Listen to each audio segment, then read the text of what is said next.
The regular season is now done and we have the lineup for the final 8. My name is Mark. Let's talk rugby.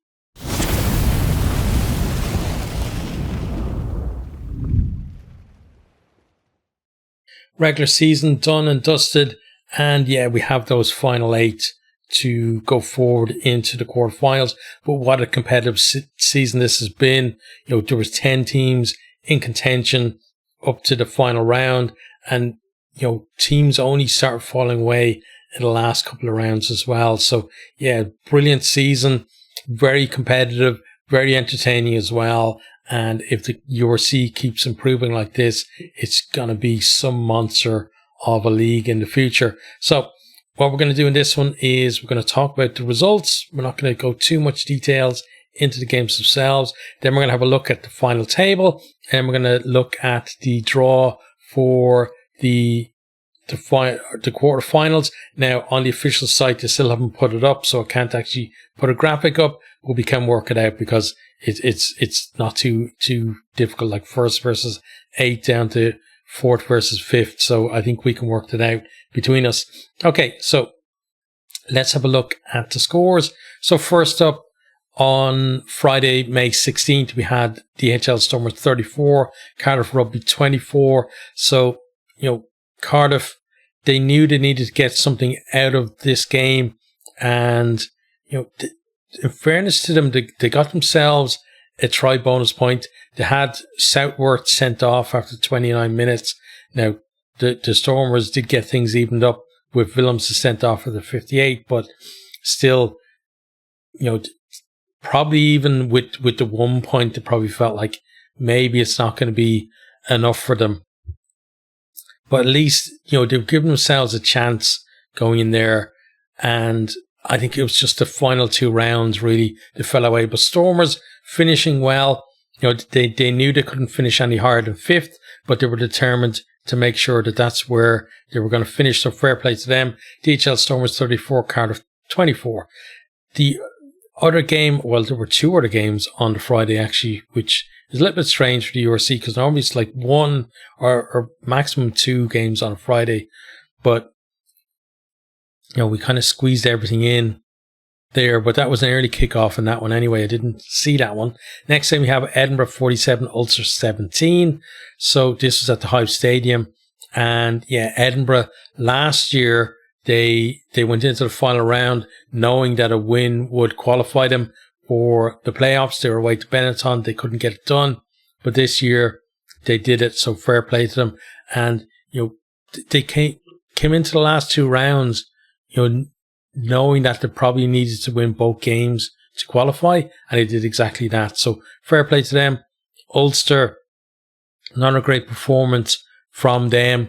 And yeah, they've been shown again in the last few rounds of the season, they've really fallen away. They picked up maybe in, the equivalent of the 3rd quarter, I guess, of the season. But then, yeah, the final quarter just kind of dropped off a bit too much there. So definitely, a team looking towards next season. The other game then on Friday was Munster 30, Benetton 21.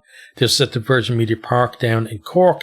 And this was basically a straight shootout. The 2 teams knew that whoever won it was definitely qualified for the playoffs. And the loser knew that they had to get probably a couple of bonus points out of the game. Benetton couldn't do that.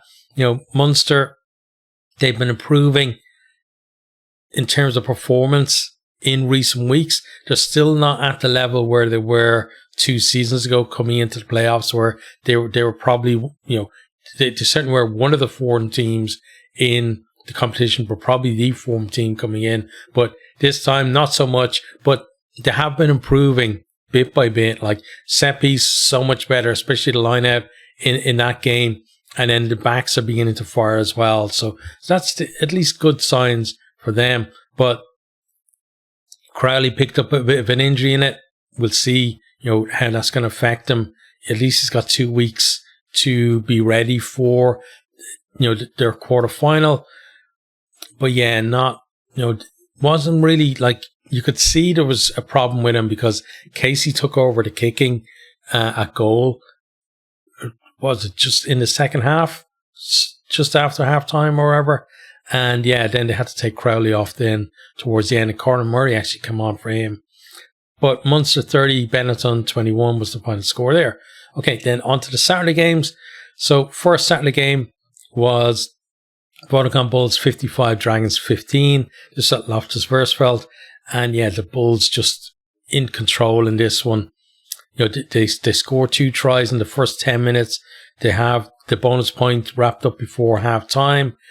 There is a little mini revival from the Dragons the first 10 minutes of the second half, but then the Bulls, you know, tack on another 3 tries in about 10 minutes, and then, you know, get another 2 tries after that as well in the final kind of few minutes as well, and then a late try from the Dragons, just, you know, not really consolation try from them, and they were going for a 4th try, which would mean that they at least would have got a try bonus point, and they would have got into double figures for their match points this season, but wasn't to be for them.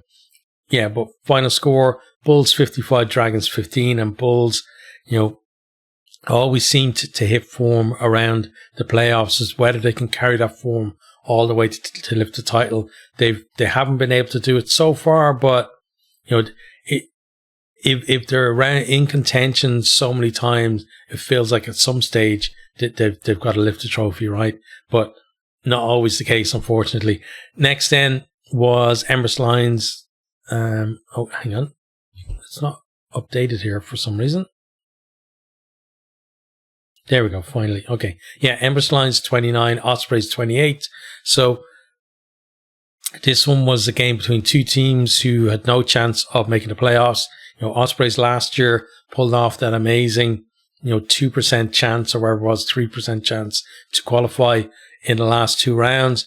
But by the time this round came around, this time they were out of the reckoning, as were the Lions. Lions, you know, they started the season very well, built on the back of home form, and then towards the end, home form dropped away. They got the win in this one, but they were made to work for it as well by Ospreys. But Ospreys did score a pretty late try to, I think, didn't they go ahead or something? Yeah, like with 3 minutes to go, it looks like Ospreys are going to win.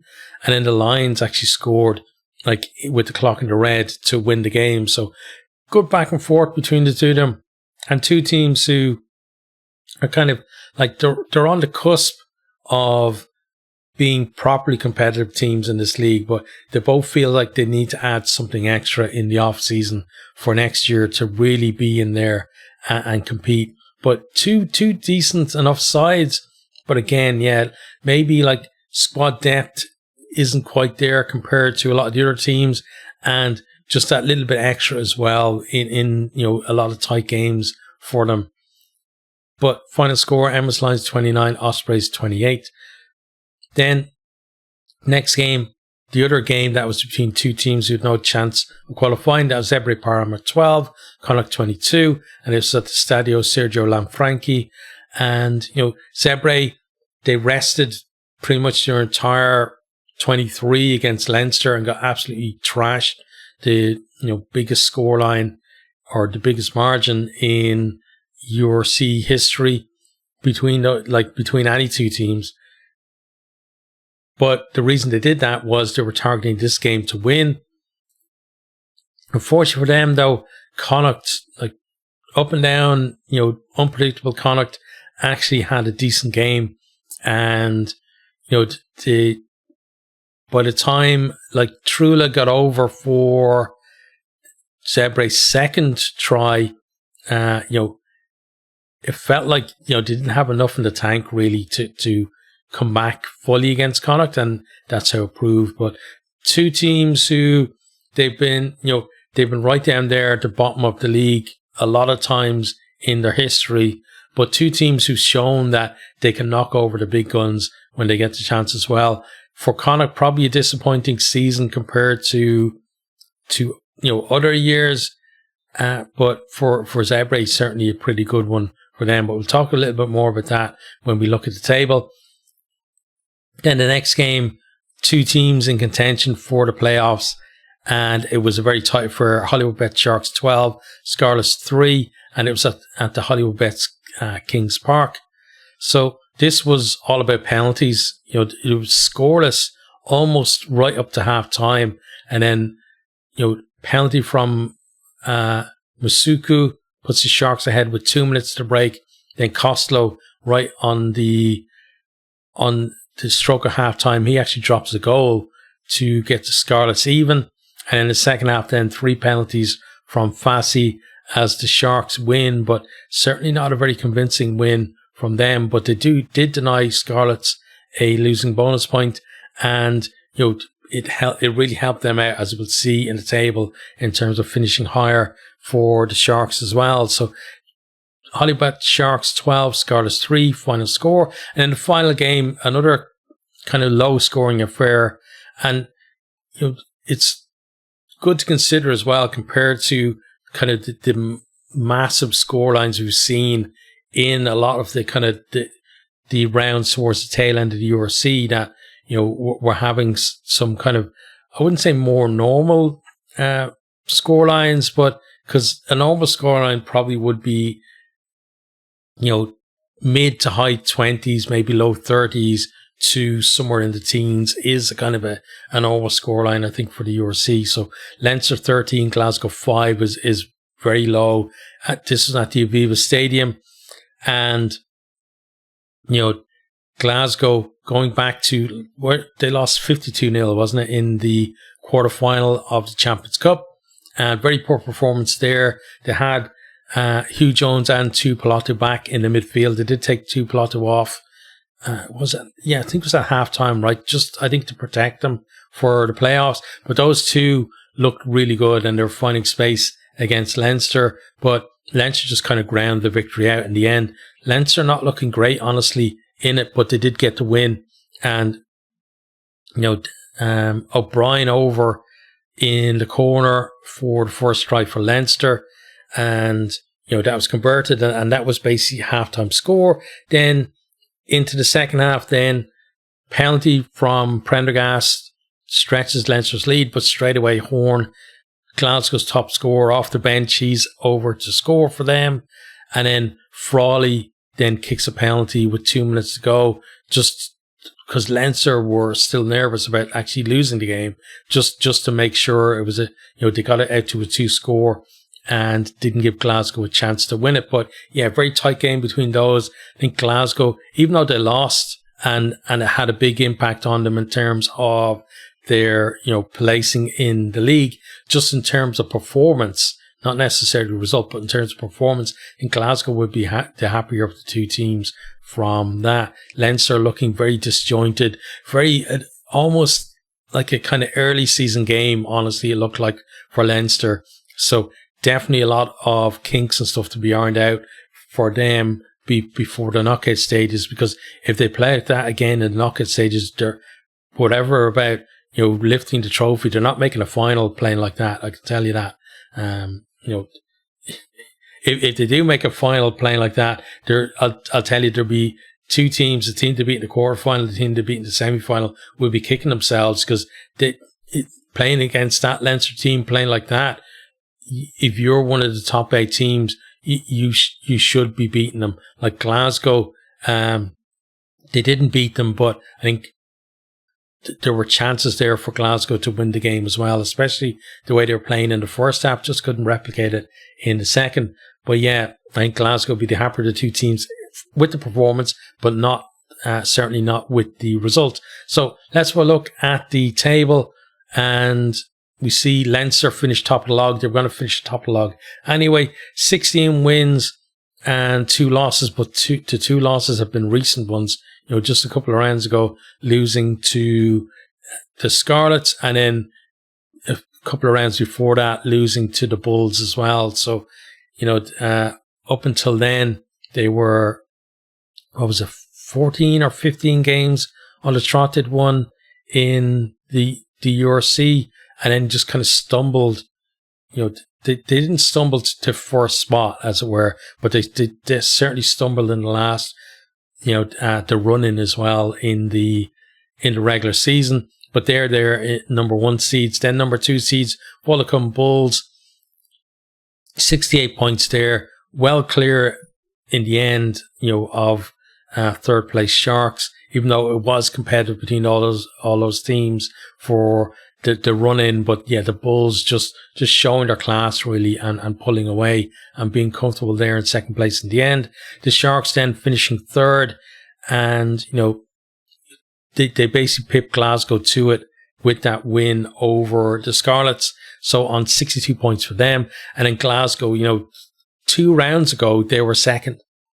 And then they dropped down to third. And now they dropped down to fourth as well with that loss against Leicester. And both the Bulls and the Sharks winning in the final round too. So they're there on 59 points. Won't be happy with that. Defending champions look like, they were heading towards certainly home quarter final. If they'd won a home semi-final as defending champions, would have been decent, giving themselves a very good chance of getting back to the final and maybe being the first team since the inception of the URC to actually defend the title. Not saying that they can't do it, but they've certainly made it more difficult for themselves by finishing fourth. Fifth place then, DHL Stormers, pretty much knew they were going to finish fifth anyway coming into this round, but they were a team who at the start of the season, they were down there in kind of 12th, 13th, 14th kind of place, not looking like they were going anywhere. Didn't really do anything in European competition either, but then just slowly started to get things working for them.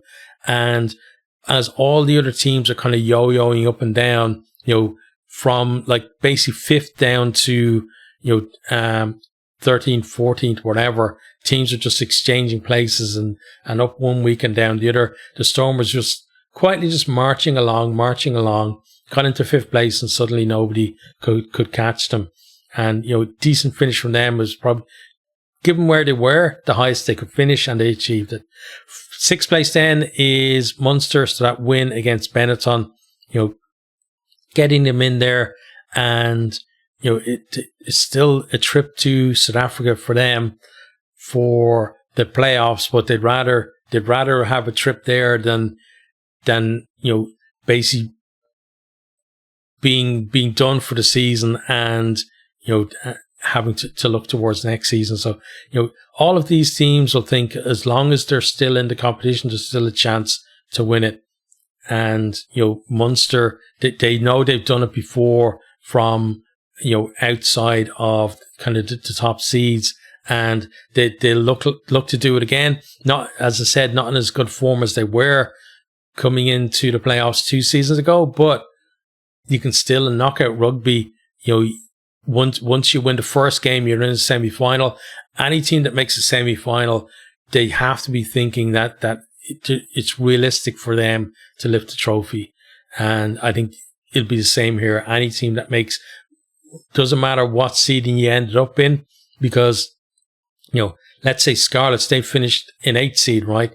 If they beat Leinster and they make the semi-finals, they're going to be on cloud 9 and feeling like they can beat anyone. So it's all about winning that quarterfinal, but you can't win the quarterfinal unless you give yourself a chance to be in there. And 8 teams have done it, 8 teams haven't. Munster one of those. Same with Edinburgh there in 7th place on 49. Missed out last year on qualifying for the Champions Cup and for the knockout stages, but they've done it this year. They've got in there. They've been hugely inconsistent, though, and that's the worry with them, right? Is to lift the trophy now, a team has to put together 3 winning performances, not necessarily the best performances that the team's ever produced, but you might have one handy win, a bit of a kind of a lucky win, and then maybe some real grit to win a final, right? That's maybe like whoever wins this might actually go down that route, right? But the thing with Edinburgh is, generally, you would expect in 3 games, in a 3-game run, there's going to be one poor performance in there where they haven't turned up and they've just let the opposition get a bit of a lead, or they've thrown away a good start themselves, just by not being able to perform for long enough over the 80 minutes. And that's the worry with Edinburgh. But they're in there, And again, they've got as much chance as anyone else. But great to see both Scottish teams in there as well. It seems like it's been a while since we've seen both of them. And that means 2 Scottish teams in the Champions Cup next year as well, which will be the same number of Irish teams in there as well. So well done to them. Like the South African teams with 3 are going to be the most represented in, the Champions Cup next year as well. And then we got a Welsh team in there as well. Scarlets in 8th place there on 48. And, in the end, they knew before kickoff in that game against the Sharks that they'd already qualified, because the only other game to be played after them was Leinster versus Glasgow, which wasn't going to affect like who was going to finish 8th. Scarlets were in 8th coming into that game. They knew they weren't going to drop any lower. So, I said it beforehand in the preview that maybe that would affect, how they went in the game in terms of knowing that they didn't need to win it, but they still made it a tough task for the Sharks to beat them as well. So fair play to them. And yeah, they're the last qualifiers. Then the unlucky teams that missed out in 9th and 10th. So 9th, Cardiff Rugby, they're on 47. Up there, they were in the top 4 for part of the season. Then they were kind of within that kind of, top 8 for a while as well. Dropped out of it, then fought their way back into it. But that, South African tour, such a killer for most teams when it comes towards the end of the season, and it proved to be for Cardiff as well. Benetton Rugby then, they look like they were going to make it, especially with that amazing win. Was it 32 or 33 points to 5 or 7 or something to beat Glasgow last week, and you thought, okay, that's brilliant form from them. They're going to give Munster a real game, and even if they don't, win the game, you could see them getting two losing bonus points out of it. But it wasn't to be for them. That they couldn't do it. So, in Benetton this season, they've had some fantastic results, especially in the Champions Cup where they beat both Bath and La Rochelle, and made the last 16 as well. And that was some real progress for them. And now no Champions Cup for the next year. And I think this is a team that are going to be hungry next year to get back at that level. So I'm expecting better things from next year. Then we have the Lions down 11th on 40 points. Great start to the season, but mainly based on home form.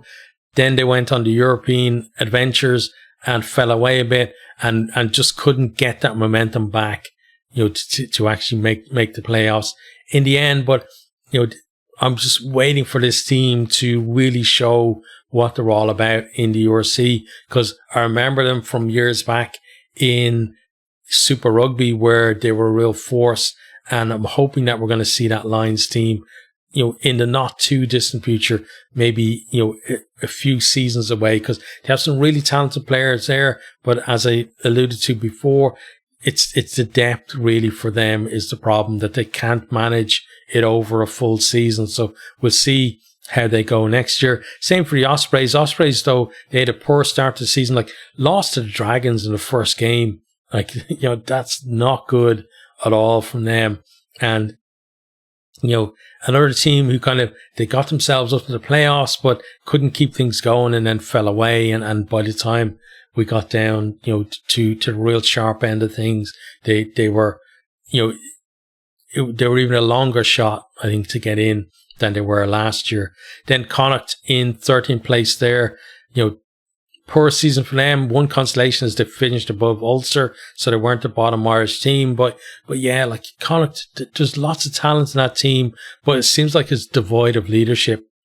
You look at Prendergast as the captain there, and I've talked about it before. He, in terms of setting example for their players, the guy's fantastic. But my worry is the, outside of that, being able to kind of drag those players up by the bootstraps, and also just decision making and stuff like that. It feels like he's a player who plays really well, and you can see why he's been picked as the captain, but I don't think he's a player who, from the point of view of his captaincy, makes the other players better. And maybe that's what Connacht need. They need somebody in there who's maybe, maybe is in terms of performance a little bit quieter, but in terms of what he gets out of the other players around them, better, because there's definitely something missing from that Connacht team. But, we had Pete Wilkins leaving there, so they are in transition, but you can't be in transition for year after year after year. You got to find something at some stage. So I think that's where Connacht is. Ulster kind of similar as well. They've got Richie Murphy up there. He had a full season this year. He had a big part of last season as well. So next year we've got to see some real progress from this Ulster team towards the end. Or kind of the second half of the season at least, we were seeing something better from Ulster. But then again, they fell away in these last few rounds. And that's a real worry. A team that was showing some progress. And then you think, okay, well, you want to end the season well. And, from that then have that momentum going into next season. But they somehow managed to turn all those good things into bad things with the performances over the last few rounds as well. So certainly a worry there with, when you look at the kind of players, I'm pretty sure Treadwell is leaving. You've got Clooney leaving, a lot of other very talented players, and experienced players leaving there as well. So there is a good core. You can see a good core of young players there, but Ulster needs to bring in, experience, not necessarily, we've seen in the past bringing in the likes of Kitsoff and Vermeulen and stuff like that, and those players, Ulster couldn't predict it, but had trouble with injuries and stuff like that, right? But they're not at that level at the moment. What they need is, they need kind of good club players. And I'm not talking about players who aren't up to the level to be able to get capped by Ireland or whatever. I'm talking about, like, if you look at, let's say, like, I'm a Leinster fan, so a bit more knowledge on the players there, right? But if you look at Leinster down through the years and you look at, say, someone like Devon Toner, right? Never going to set the world alight. Got some representation for Ireland, but you knew from the Ireland point of view that once somebody better or younger came along, he was out, right? But always delivered for the province. Or you look at the likes of a Deegan, or, in more modern times, or going back through the years, someone like Reggie Corrigan, those kind of players who they're going to be there for, when maybe the other players are away with Ireland or that kind of stuff, and maybe towards the end of their career, but they're very solid players still in your province, and they're going to bring that experience of leadership, and they're going to help bring on the younger players as well. I think that those are the types of players that I think Ulster are really missing at the moment now. That's the missing piece for them. And, Richard Murphy, he's had, great success with bringing through younger players, etc. But now it's time to blend that in and bring in some players that do have kind of maybe some miles on the clock, and maybe not, going to be first choice all the time, but are going to be there and into 23 consistently and stepping up when other players are away on international duty or wherever it is, or when they have to rotate and players have to be rested. So I think that's what Ulster really need. But they're down at 14th and 38. Then next we have Zebre in 15th on 29. So Zebre, absolutely amazing season for them. We do have to kind of look at it through the lens, though, of the fact that we now know that they were told that basically they were going to be scrapped off, right? And there was going to be a team brought in Rome, and Zebre said, hell no, we're going to show you what we're made of. And they did brilliant, like 5 wins and a draw from the season for a team who, 2 seasons ago couldn't win a game, and had only won 1 game over 2 seasons as well. So brilliant turnaround for them.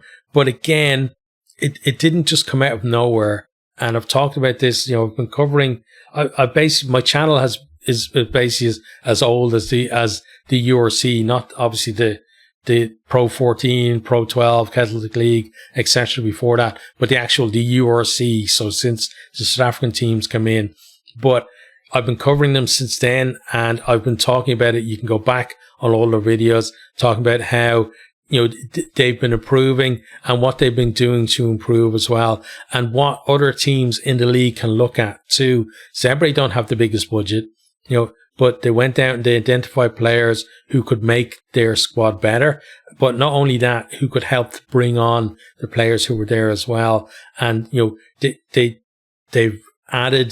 recruited very well year on year. They've obviously got a really good coaching team in there as well to be able to get those players working together. And that's where the results have come from. Everyone's bought in, that it was basically a journey. It wasn't just a case of we're always going to beat a team at the, rock bottom of the league, no wins, getting hockeyed every week.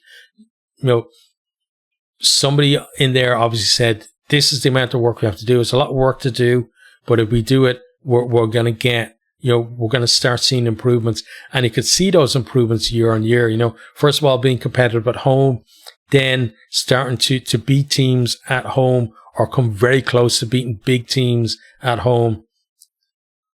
Then after that, getting more consistent wins at home, then being competitive away and getting wins away. And then they get like 3 wins on the bounce in the URC as well this year. So fair play to them. A lot of hard effort went into that, and they got the reward out of it too. And people say 15th, that's not a reward. But when you're the team that is absolutely rock bottom every single year, and teams are saying, fans or media are saying, you shouldn't even be in the league, kick them out. Like, what's the point in having them in there? When you get to that and you're able to turn around and beat 5 other teams in that league, then, it really is, something to be celebrated, I think, because that level of increase in performance is something really good. It's like stellar, to go from being the whipping boys to suddenly, you can beat, a third of the other teams in the league you were able to beat this season. That really is a step forward. Now, whether they can, they weren't too far off kind of being, they were at that tail end of the teams that were vying for the playoffs, never seriously, even coming into the conversation for it. They were always maybe, 8 to 10 points away from it, even from mid-season. But just to be that little bit behind, again, shows great progress. Whether they can do it next season and kick on again, I'm not sure though, because what I'm worried about for them next season is that kind of relaxing thing, right? Of, okay, we've survived now. All the talk of a new team in Rome and us being kicked out has gone away for a while. And then maybe that fight that got them maybe 5 wins instead of maybe 2 wins this season, maybe that's diminished a little bit. And the next season, maybe it's only 2 wins that they get in the year. But even if it is only 2 wins, it's still more than they were getting prior to this season too. So, it's about just not letting it slip back too far next season again, I think. And then being able to kind of, maybe next year is about consolidation, right? And maybe not doing as well in terms of wins, but not slipping back too much and then building again from there. I think that's where Zebre are. Then finally, we have 16th, the Dragons in 9th place. Everyone, or well, not saying everyone, because not everyone is of the same mind, but lots of people saying Dragons should be gone. Welsh regions to go down to 3 regions, and therefore the Dragons are the worst. So there's no debate. It's just they're gone, and for me, I hope it doesn't happen because, again, Connacht, go back maybe, I don't know, 12, 15 years ago or something. There was debates about, whether Connacht could survive as a province because they weren't contributing anything meaningful to Irish rugby, etc. And then,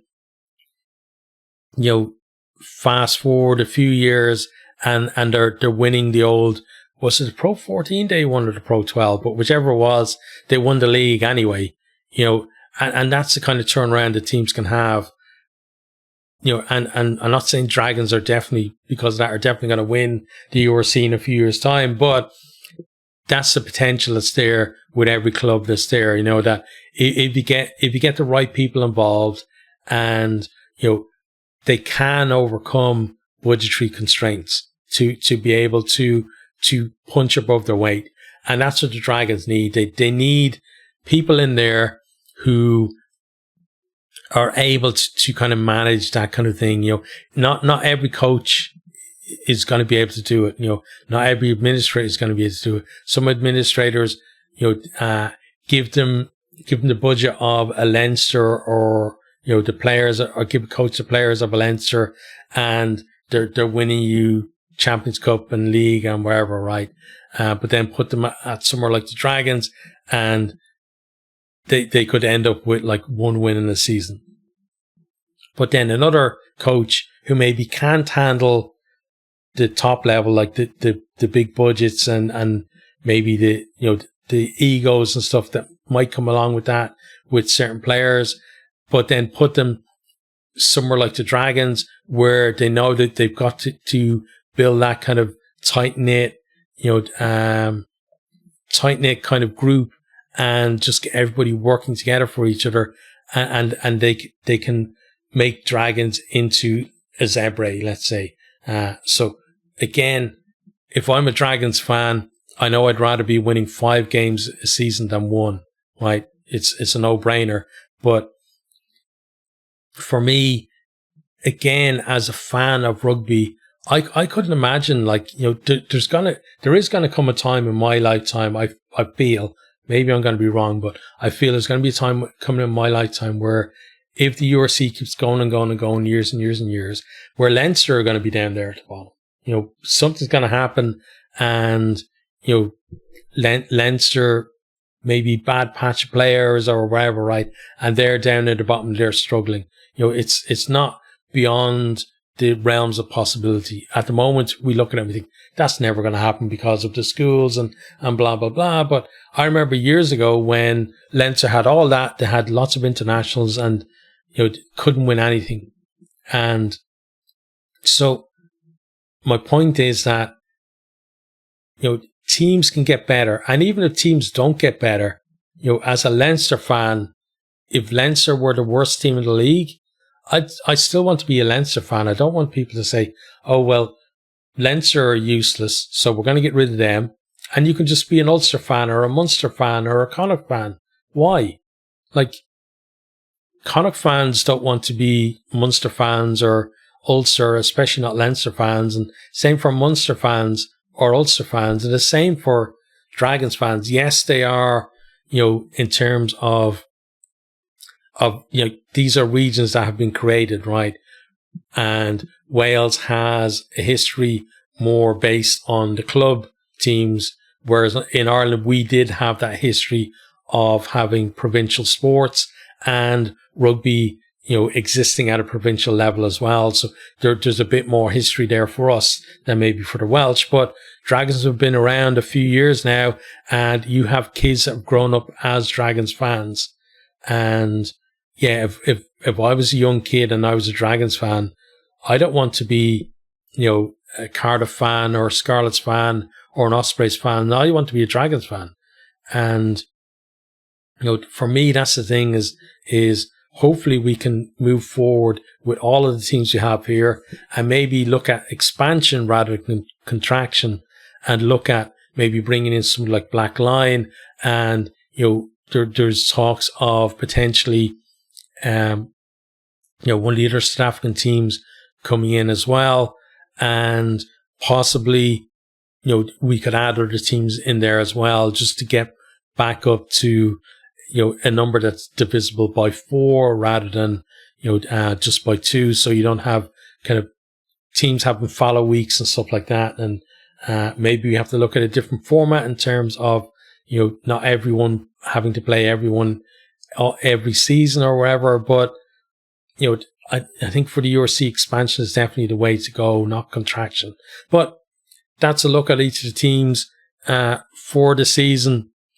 Next, we have the lineup for the playoffs. So first playoff, Friday, May the 30th, 7:35 kickoff. It's 4th versus 5th, Glasgow Warriors versus DHL Stormers. So Glasgow, a very tough game for them. Stormers, for me, well, the log says it anyway, but I think not just the highest placed team, away team coming into the playoffs, but the team in the best form as well coming in. It wasn't like they were up there in 2nd or 3rd themselves and then they dropped down to 5th. They worked their way up, and their form towards the end of the season got them that 5th place. So that's going to be a tough game for Glasgow, and Stormers are definitely going to see that as a possibility for them to certainly win that one. Cause maybe a little bit of an upset, but you have to remember Stormers, they're inaugural champions of the URC, and they've been to another final as well, and Glasgow defending champions. So 2 champions playing each other in the first quarter final there. Then on the Saturday, May 31st, the first game of the day, 12:30 kickoff, Vodacom Bulls versus Edinburgh. So 2nd versus 7th in Lostversfeld. And, you look at that one, and that could be a bit of a blowout, honestly, to the Bulls. Edinburgh are going to have to go some to be competitive in that, I think. And it might be a case that Edinburgh are just going to be, they wouldn't say it, obviously, but I think they're going to be happy with the fact that they've made Champions Cup next year. And if they lose in a quarterfinal, well, they made a quarterfinal. That sort of feels like to me. I'm not saying they're going to go down to South Africa with that mentality. I'm just saying after the game, it may not be like a devastating defeat for them if they lose that quarterfinal. But Edinburgh's so inconsistent, they could turn up, play the house down, and get themselves in the semi-final. Next then, 3 o'clock kickoff, Leinster versus Scarlets. So this is 1st versus 8th. It's at the Aviva Stadium. But Leinster, yes, they're number 1 on the log, but their recent form, they're not number 1 in the league, not by any stretch of the imaginations. And there is definitely a chance for Scarlets to knock them off on that one. And the funny thing is, if I'd said that, let's say go back even a month. If I said that a month ago, let's say I said that after Leinster had just beaten Glasgow 52 points to 0 in that quarterfinal of the Champions Cup, and I said Leinster are going to play Scarlets in the quarterfinals, and Scarlets actually have a chance to beat them, people would have just laughed at me. Now Leinster probably still, they're definitely favourites for it, right? And they probably still will win the game. But Scarlets, I think before Leinster kind of lost their way completely, Scarlets would have had a minuscule chance in this game. Now they've got a puncher's chance. Scarlets, one thing they can do is they can score tries from anywhere, and they have that grit in them this year that they didn't have last year. So if Leinster offer them any kind of chance, they're a team that can take it. Because the good thing about the Scarlets in terms of going there and facing this Leinster team is, they score worldly tries, right? and they can score in bursts as well. So they can do what Northampton did and score, 2 or 3 tries in a short space of time, and then have Leinster chase the game. And that's always, I've always said it, that's your way to beat Leinster is make them chase the game. And if you do that, then suddenly their systems start, coming under more pressure and maybe falling apart as well. But, Leinster, they've got to rediscover their mojo, or, even if they get through this, most people, whoever gets them in the semi-final will fancy themselves as well. So, yeah, I think great opportunity for the Scarlets. But Leinster, they need to find something. And for Leinster, it feels like this of these 4 quarterfinals, this is the one where if Leinster to win it, that won't be enough. They've got to show something in the winning of it as well. That shows that, they haven't just completely, lost it. And if they scrape through, people will feel that, they've got to put in a decent performance and, be in command as well in the game. But Scarlets are definitely going to look at that, licking their lips as well, thinking, nobody expects us to go there and win. Let's go and prove them wrong. Then the final one, quarterfinal, is 5:30 kickoff on May 31st, and it's Hollywood Bet Sharks versus Munster. This is 3rd versus 6th, and Munster again, they got to travel down to South Africa for that game themselves, and Edinburgh having to travel to South Africa for their games. But you'd rather be traveling there than going into your off season and looking back and thinking, what might have been. As long as the season is going, you've got a chance. It's still a tough assignment though. The Sharks, last year they were pretty abject in the URC. They won the Challenge Cup in Europe, and it feels like this year they kind of switched focus and said, this year now we're going to give the URC priority, because some of the teams they sent out in Europe certainly would point towards that. Munster, they come in there, they're an improving team, but the thing is, have they made enough improvement to go down there, take on a Sharks team? They're going to be full of Springboks. Now, it's a Sharks team that is one of those anomalies, right? They always seem to be less than the sum of their parts. Like, you look at them pound for pound, and other than Leinster in their pomp, like, you look at that Sharks team and think there's no other team in the league that should be anywhere close to them, just because of the players they have. But as a team, for whatever reason, like, you put those guys in a Springbok jersey and they're going to eat anyone alive, right? You put them in a Sharks jersey and it's not a done deal. Those guys can go out and they can play poorly, and they've done it so often in the past. So Munster will feel like there is a chance there for them, but you would expect, being at home, Sharks, again, much improved this year in the URC, that they're probably going to take that one out. But we're going to do our usual preview of the quarterfinals when we get to that week, and we'll talk about each of the games more in depth before then. And I'll make proper predictions for those games. But that's our look back at the regular season for the URC. Again, I'm saying it a lot recently, but the reason why I'm saying this, well, I haven't said it yet, but the reason why I'm saying what I'm about to say is because I feel like it needs to be said. And that is, thank you for everyone who has been watching the channel over the years. And, this year as well, channel has grown. And thank you for everyone who's come on, but also thank you to everyone who's been with me, for the last few years or since the channel started as well. It's always a pleasure to make videos for you guys.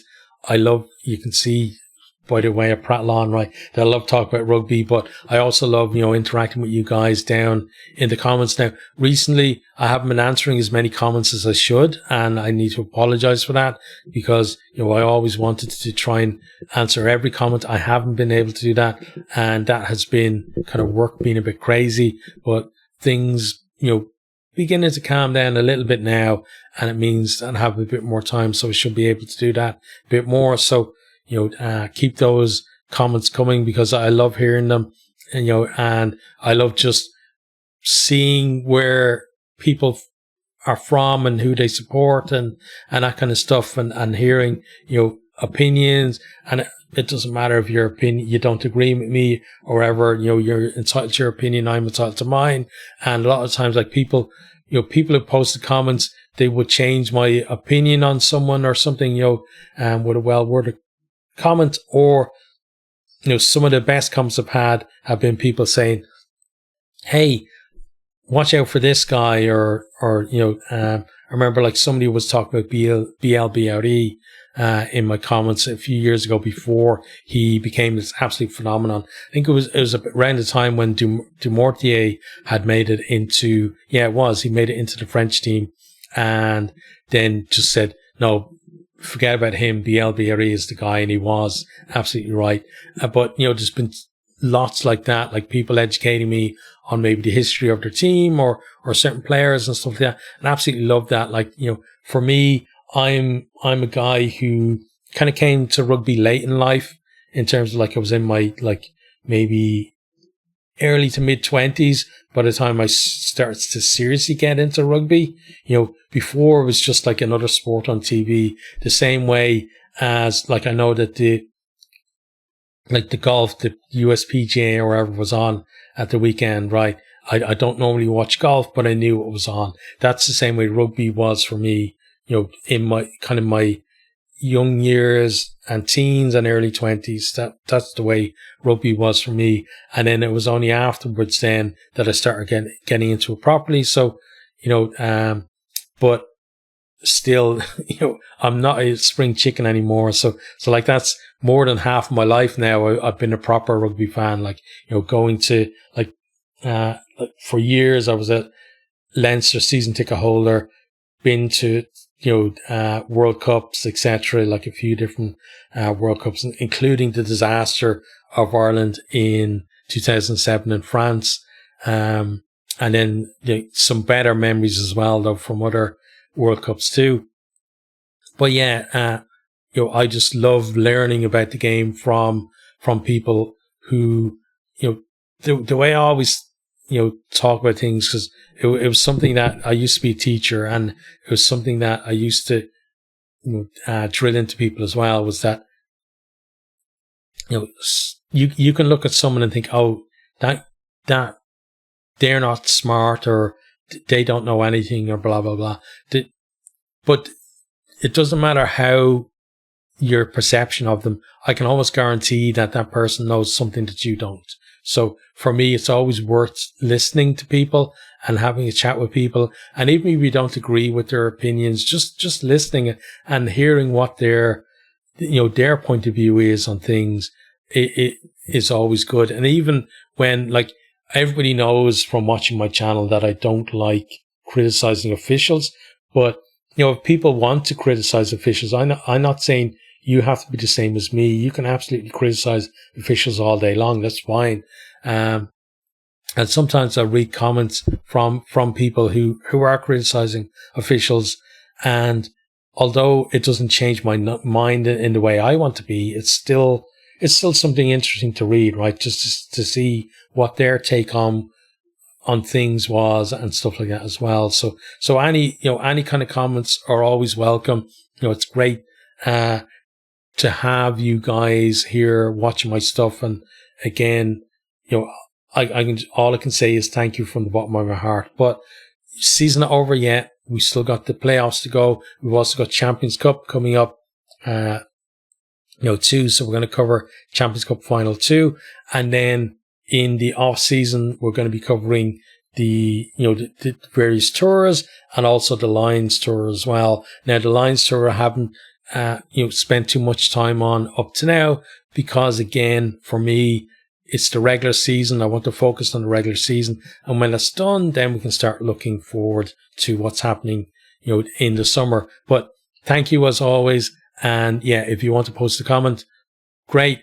And if you wouldn't mind sharing the video with someone as well, like that, you can't believe for a small channel like this, how much, it helps the channel. If you post even just a 1-word comment, even if it's just terrible or whatever, that's fine. That's your opinion, right? Or if you share the video, it just absolutely massively helps out the channel. But if you don't feel like doing that, that's fine as well, because even just watching, you're helping me out too. So again, massive thank you to you guys, and I'll see you on the next one.